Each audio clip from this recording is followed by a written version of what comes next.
Krishnamurti. La libertad primera y última.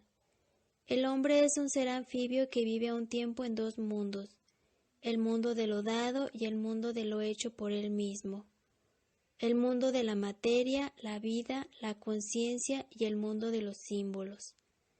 En nuestro pensar utilizamos un repertorio de sistemas que son símbolos, el lenguaje, las matemáticas, el arte pictórico, la música, el ritual y lo demás.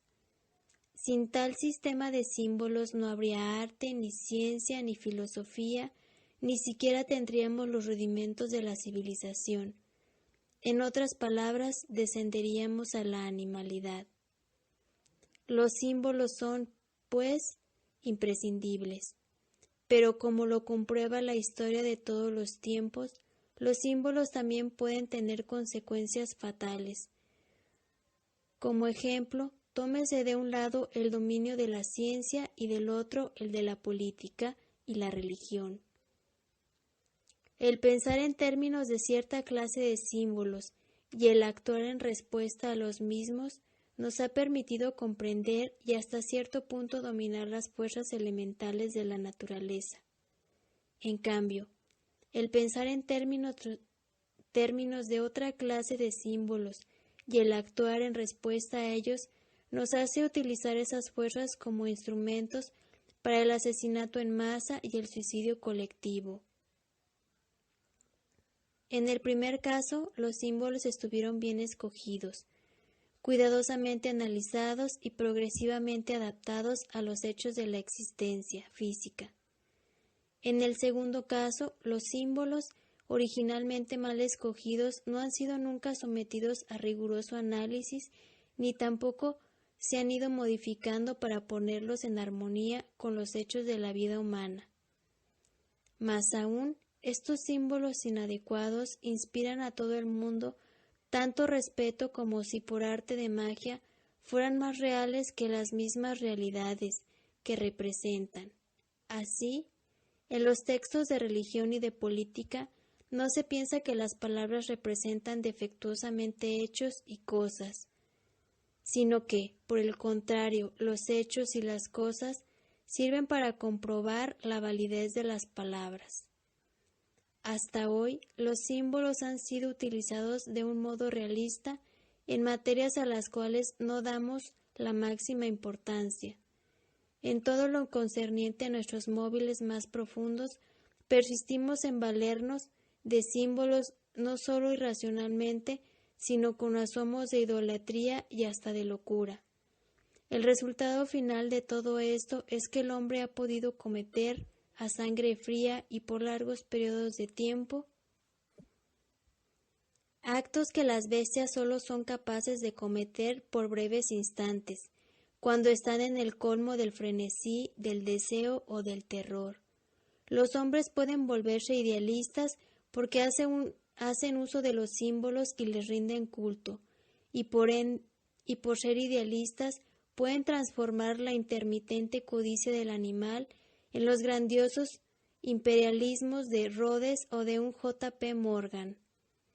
El intermitente afán de pelea del animal lo pueden transformar en el estalinismo o en la Inquisición española, y el transitorio apego del animal a la tierra que lo sustenta. Lo pueden transformar en el deliberado frenesí del nacionalismo. Afortunadamente, el hombre también puede convertir la intermitente bondad del animal en la caridad de toda la vida de una Elizabeth Free o de un Vicente de Paúl. La intermitente dedicación animal a la hembra, al macho y a la prole la puede convertir en la razonada y persistente cooperación humana que hasta la fecha ha demostrado ser tan recia que ha logrado salvar al mundo de las desastrosas consecuencias del otro tipo de idealismo. ¿Será posible que este idealismo siga salvando al mundo? No lo sabemos. Lo que sí sabemos es que con la bomba atómica en manos del idealismo nacionalista ha disminuido mucho la ventaja de los idealistas de la caridad y cooperación. Ni siquiera el mejor de los libros sobre el arte de cocina puede sustituir a la peor de las comidas. El hecho es obvio. Y sin embargo, en el transcurso de los siglos, los filósofos más profundos y los teólogos más hábiles y eruditos han caído constantemente en el error de identificar sus obras puramente verbales con la realidad de los hechos, o peor aún, han imaginado que, en alguna forma, los símbolos son más reales que aquello que representan. Este culto a la palabra no ha dejado de ser combatido. Según San Pablo, la letra mata, el espíritu vivifica. ¿Y por qué?, se pregunta Eckhart. ¿Por qué caer en las habladurías sobre Dios? Cualquier cosa que digáis de Dios es falsa. En otro extremo de la tierra, el autor de uno de los Mahayana Sutras afirmó que Buda nunca predicó la verdad, pues comprendía que tenéis que descubrirla dentro de vosotros mismos. La gente respetable se desentendía de estos dichos por creer que eran profundamente subversivos, y así, al correr del tiempo, perduró la idolatría que exagera el valor de los emblemas y las palabras. Las religiones se hundieron en la decadencia, pero la vieja costumbre de promulgar credos y de imponer la creencia en dogmas persistió aún entre los mismos ateos. Durante los últimos años, los expertos en lógica y semántica han hecho un minucioso análisis de los símbolos que el hombre usa para pensar. La lingüística se ha convertido en una ciencia y hasta existe una materia de estudio denominada por Benjamin Wolf metalingüística. Todo esto es muy encomiable, pero no basta. La lógica y la semántica, la lingüística y la metalingüística son disciplinas puramente intelectuales que analizan las diversas formas, correctas e incorrectas, significativas e insignificantes, en que las palabras pueden relacionarse con las cosas, los procesos y los acontecimientos. Pero estas disciplinas no ofrecen orientación alguna al respecto del magno problema, más fundamental que cualquier otro, la relación del hombre en su totalidad psicofísica con los dos mundos en que vive, el mundo de los hechos y el mundo de los símbolos. En todas partes y en toda época de la historia de este problema ha sido resuelto individualmente por algunos hombres y mujeres. Aunque hablaran y escribieran sobre ello, estos individuos crearon ningún sistema porque sabían que todo sistema o doctrina envuelve la tentación de exagerar el valor de los símbolos, de dar más importancia a las palabras que las realidades que representan. Su propósito nunca fue el de ofrecer explicaciones preconcebidas ni panaceas, sino invitar a la gente a hacer el diagnóstico y el tratamiento de sus propios males, lograr que vayan al lugar donde el problema del hombre y su solución se presentan directamente a la experiencia. En este volumen, que contiene selecciones de escritos y alocuciones de Krishnamurti, el lector hallará una clara exposición contemporánea del problema humano fundamental y una incitación a resolverlo en la única forma en que puede resolverse, resolviéndolo cada individuo por sí y para sí mismo. Las soluciones colectivas en que muchos ponen desesperadamente su fe son siempre soluciones inadecuadas. Para comprender la confusión y la desdicha que hay dentro de nosotros y por lo tanto en el mundo, hemos de comenzar por hallar claridad dentro de nosotros mismos, y esa claridad surge del recto pensar. La claridad interior no puede organizarse, porque no puede recibirse ni darse a otra persona. El pensamiento que se organiza colectivamente es mera repetición. La claridad no es el resultado de la afirmación verbal, sino de la comprensión de uno mismo y del recto pensar. A la rectitud del pensamiento no se llega por el mero cultivo del intelecto, ni por la imitación de modelos, aunque estos sean dignos y nobles. La rectitud del pensamiento nace del conocimiento propio. Sin comprenderse a uno a sí mismo, no hay base para el pensamiento. Sin el conocimiento propio, lo que uno piensa no es verdadero. Este tema básico lo desarrolla Krishnamurti una y otra vez. Hay esperanza en los hombres, no en la sociedad, no en los sistemas ni en los credos religiosos organizados, sino en vosotros y en mí. Las religiones organizadas con sus mediadores, sus libros sagrados, sus dogmas, sus jerarquías y sus rituales solo ofrecen una falsa solución al problema fundamental. Cuando citáis la Bhagavad Gita o la Biblia o algún libro sagrado chino, ¿qué hacéis? ¿Acaso sino repetir? Y lo que repetís no es la verdad, es una mentira, porque la verdad no puede repetirse. Una mentira puede ampliarse, exponerse y repetirse, pero no puede hacerse lo mismo con la verdad. La verdad se repite. Cuando la verdad se repite, deja de ser la verdad. Por eso los libros sagrados no tienen importancia.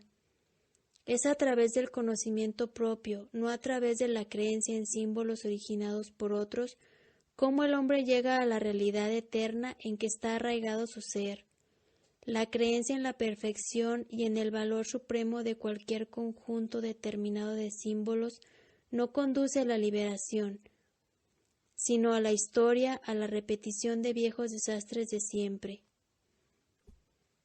La creencia tiene un inevitable efecto separatista. Si tenéis una creencia, si buscáis seguridad en vuestra particular creencia, os sentís separados de aquellos que buscan seguridad en alguna forma de creencia. Todas las creencias organizadas se basan en la separación, aunque prediquen la fraternidad. El individuo que ha resuelto el problema de sus relaciones con los dos mundos de hechos y de símbolos es un individuo sin creencias. Con relación a los problemas de la vida práctica, mantiene hipótesis viables que le sirven para realizar sus propósitos y a las cuales no concede más importancia que a cualquier otra clase de instrumento. En cuanto se refiere al prójimo y a la realidad en que se afinca su vida, tiene las vivencias directas del amor y la comprensión. Es con el fin de liberarse de las creencias que Krishnamurti no ha leído ningún libro sagrado, ni la Bhagavad Gita, ni las Upanishads. Nosotros ni siquiera leemos obras sagradas, nos conformamos con leer periódicos, revistas e historietas detectivescas de nuestra preferencia. Esto quiere decir que nos enfrentamos a la crisis de nuestro tiempo, no con amor y comprensión, sino con fórmulas, con sistemas, que en verdad tienen muy poco valor, pero los hombres de buena voluntad no deben tener fórmulas, porque las fórmulas conducen inevitablemente a la ceguera del pensamiento. El apego a las fórmulas es casi universal, y es inevitable que así sea, porque nuestra educación se basa en qué pensar y no en cómo pensar. Se nos educa como miembros creyentes y militantes de algún grupo, comunista, cristiano, maometano, hindú, budista o freudiano. Por tanto, respondéis al reto, que es siempre nuevo de acuerdo con una norma vieja, y de ahí que la respuesta carezca de validez, de originalidad y frescor. Si respondéis como católico o como comunista, estáis respondiendo, ¿no es verdad?, de acuerdo con el pensamiento condicionado. En consecuencia, vuestra respuesta no tiene sentido. Y no es el hindú, el musulmán, el budista, el cristiano, quienes han creado este problema. Así como la nueva religión es el culto del Estado, la vieja religión era el culto de una idea. Si respondéis a un reto según el viejo condicionamiento, vuestra respuesta no os permitirá comprender el nuevo reto.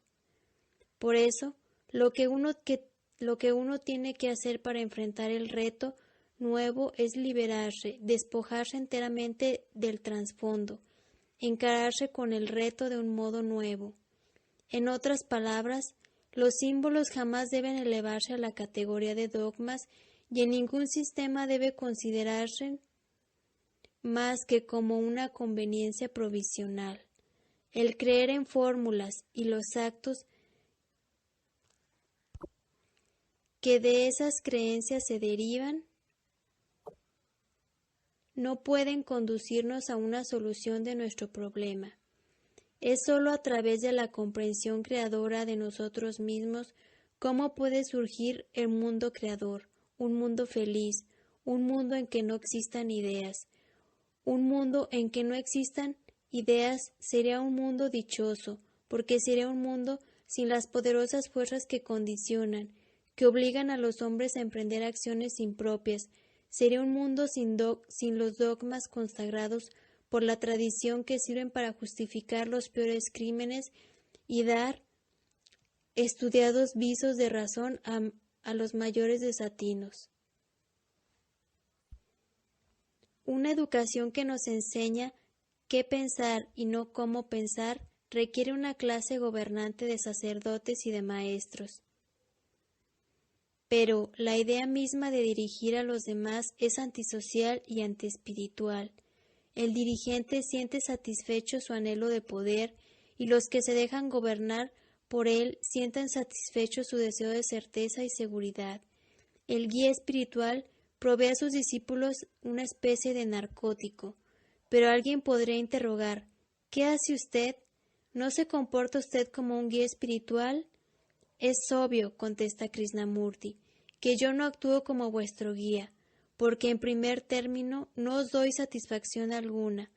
No os digo que debéis hacer en todo momento, ni de día en día, sino que os señalo algo, y vosotros podéis aceptarlo o rechazarlo de acuerdo con vuestro propio criterio, y no de acuerdo con el mío. Nada os pido a vosotros, ni vuestro culto, ni vuestros elogios, ni vuestros reproches, ni vuestros dioses. Yo digo, esto es un hecho, podéis aceptarlo o rechazarlo, y la mayoría de vosotros lo rechazará por la simple razón de que el hecho no os satisface. ¿Qué es precisamente lo que nos ofrece Krishnamurti? ¿Qué es lo que podemos aceptar si nos parece bien, pero que con toda probabilidad preferimos rechazar? No se trata, como hemos visto, de un sistema de creencias, de un catálogo de dogmas, ni de un repertorio de ideas o ideales. No se trata de ningún caudillaje, ni mediación, ni dirección espiritual. Ni siquiera se trata de un ejemplo, ni de un ritual, ni de una iglesia, ni de un código, ni de una elevación o alguna forma de parloteo estimulador. ¿Se tratará acaso de la autodisciplina? Tampoco, pues es la cruda realidad que la autodisciplina no sirve en absoluto para resolver nuestro problema, para hallar la solución. La mente ha de abrirse a la realidad, ha de enfrentarse con los hechos del mundo exterior y del mundo interior, sin ideas preconcebidas ni limitaciones de ninguna especie. El servicio a Dios es la libertad perfecta. Y, a la inversa, la libertad perfecta es el servicio a Dios. Al someterse a la disciplina, la mente no experimenta ningún cambio radical. Es el mismo yo de antes, pero maniatado, mantenido bajo dominio. La autodisciplina figura en la lista de cosas que Krishnamurti no nos ofrece. ¿No ofrecerá él la creación? Contestamos otra vez con la negativa. La creación os puede traer lo que buscáis, pero la respuesta puede venir de vuestro inconsciente o del depósito de todos vuestros deseos. La respuesta no es la voz apacible de Dios. Veamos, continúa Krishnamurti, lo que sucede cuando rezáis. Mediante la repetición constante de ciertas palabras y dominando vuestro pensamiento, la mente se aquieta, ¿no es verdad? Por lo menos la mente consciente se aquieta. Arrodillados como lo hacen los cristianos o sentados como lo hacen los hindúes, a través de tanta repetición la mente del que ora se aquieta. En esa quietud brota la insinuación de algo que habéis pedido, que puede venir de lo inconsciente o que puede ser la respuesta de vuestros recuerdos. Pero, ciertamente, eso no es la voz de la realidad, pues la voz de la realidad debe venir a vosotros. A ella no se puede apelar, a ella no se puede orar. No podéis seducirla para que venga a vuestra pequeña jaula practicando el puja o el bhajam y otras cosas por el estilo, ni haciendo ofrendas florales ni ceremonias propiciatorias, ni olvidándonos de vosotros mismos, ni emulando a otros. Una vez que se aprende el truco de aquietar la mente por la repetición de ciertas palabras y de recibir insinuaciones en medio de esa quietud, surge el peligro, a menos que estéis en vigilancia muy alerta para averiguar el origen de tales insinuaciones, de que quedéis atrapados y la oración se convierta entonces en sustituto de la búsqueda de la verdad. Lo que pedís lo obtendréis, pero eso no será la verdad. Si deseáis, si pedís, si recibiréis, pero a la larga tendréis que pagar su precio. De la oración pasamos al yoga, otra de las cosas que no nos ofrece Krishnamurti, porque el yoga es concentración y la concentración es exclusión. Erigís un muro de resistencia por la concentración en un pensamiento que habéis escogido y tratáis de mantener alejados los demás pensamientos. Lo que comúnmente se llama meditación es el mero cultivo de la resistencia de la concentración exclusiva en una idea que habéis escogido. Pero, ¿cómo hacéis la selección? ¿Qué os hace pensar que algo sea bueno, verdadero, noble y lo demás no lo sea? Es claro que la opción se basa en el placer, en la recompensa o en el éxito. Es meramente una respuesta del propio condicionamiento o de la tradición. ¿Por qué escogéis algo? ¿Por qué no examináis cada pensamiento? Si sentís interés por muchas cosas, ¿por qué razón escogéis una de ellas? ¿Por qué no investigáis todo lo que os interesa? En lugar de crear resistencia por la concentración en un interés o en una idea. ¿Por qué no estudiáis cada interés y cada idea a medida que surgen? Después de todo, vosotros tenéis muchos intereses, muchos disfraces, conscientes e inconscientes. ¿Por qué preferís uno y desecháis los demás? Si al oponeros a estos creáis la resistencia, la lucha y el conflicto. Mientras que si examináis todo pensamiento en el instante en que surge, todo pensamiento he dicho y no solo algunos pensamientos, entonces no hay exclusión. En verdad que es una tarea ardua el investigar cada uno de nuestros pensamientos, porque mientras investigamos un pensamiento se introduce otro inadvertidamente. Pero si uno se da cuenta cabal de este proceso y sin deseo de justificar o de dominar, se dedica a observar pasivamente un pensamiento, notará que no habrá la intromisión de ningún otro pensamiento. Esa intromisión de otros pensamientos solo ocurre cuando censuráis, comparáis o inclináis.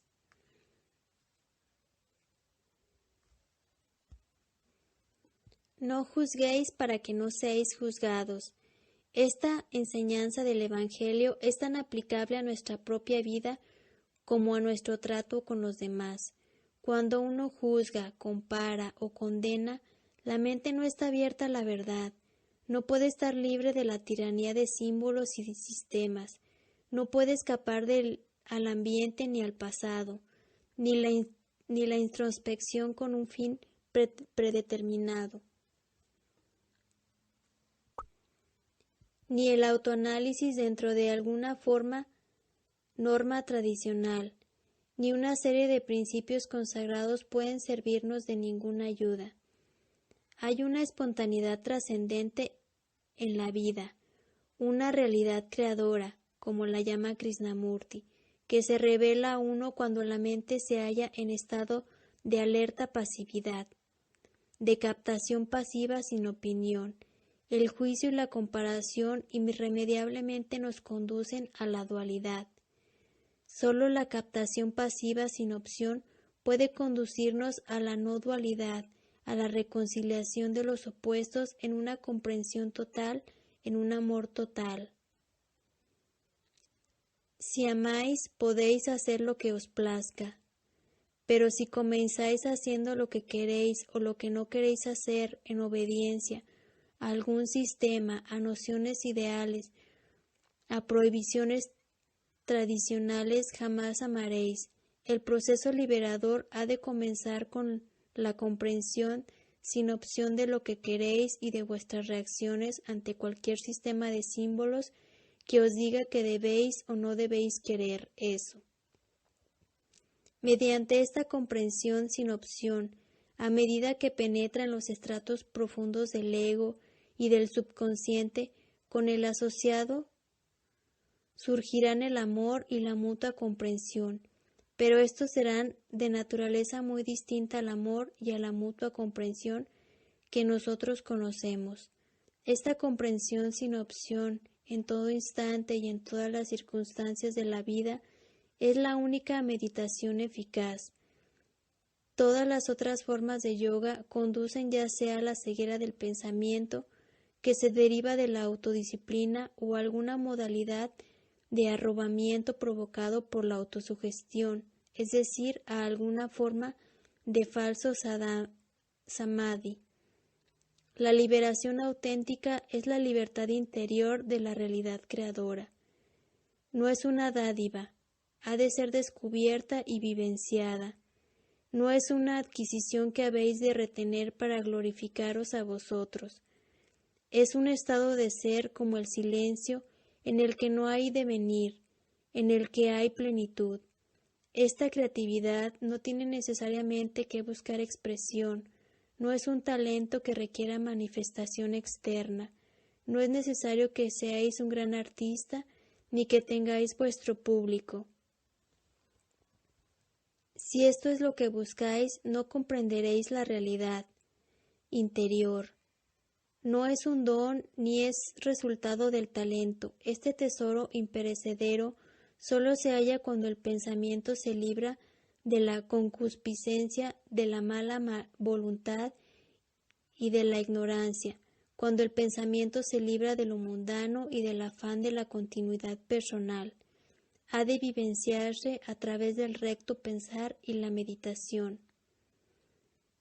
La autocomprensión sin opción nos lleva a la realidad creadora, que está debajo de todas nuestras ilusiones destructivas.